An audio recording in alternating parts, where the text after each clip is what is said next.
So in the next 3 to 5 minutes, we're going to be talking about just how much a bad hire can cost and cover off some things you can do to avoid that. But before we get into that, my name's Steve.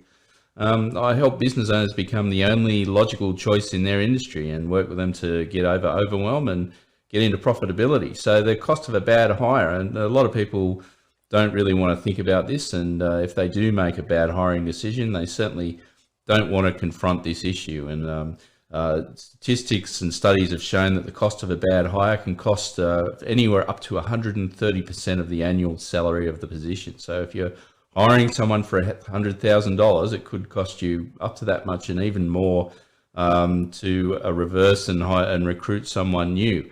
We're going to go through a bit of an example here just to show you the numbers on that. So why don't we just go to a quick calculator and we'll work out what the cost of a bad hire is. So let's say that we're starting off with a position that's $120,000 a year, and we'll put in your effective hourly rate. That's the rate that you value your time at. So what you really value that when you account for the most valuable things you can do and outsourcing the rest.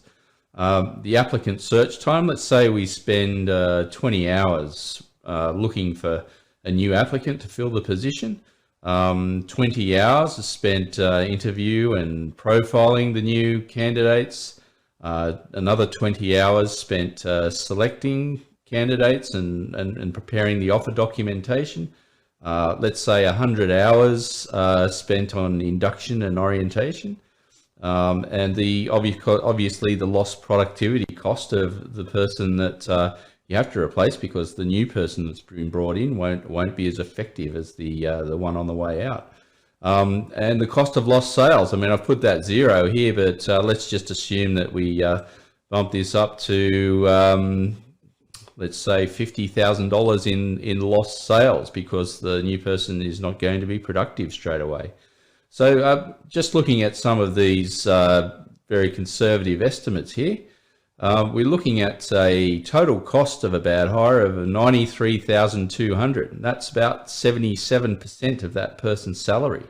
It's quite a significant amount. I'm going to put this calculator up in a link there, and you can plug in the figures for your own business. But as you can see, the hidden costs there, the costs that the business owners don't want to look at, can be seen in this very simple process. Now, what can you do to reduce the cost or reduce the chances that you're going to have a bad hire?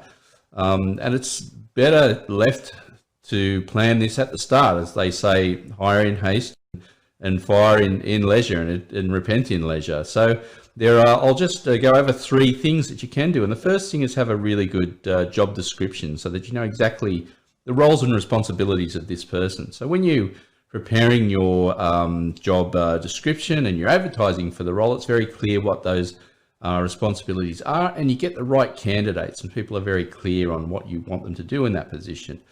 The second approach is to conduct a very thorough interviewing and screening, and I suggest that you use some of very good online tools. Discus is a very good profiling tool that you can use to screen out potential candidates based on their psychological profile. So have a look at this one tool. There are many out there, but this is a very good structured tool that will lower the chances that you're going to get the person who's a wrong fit for the job.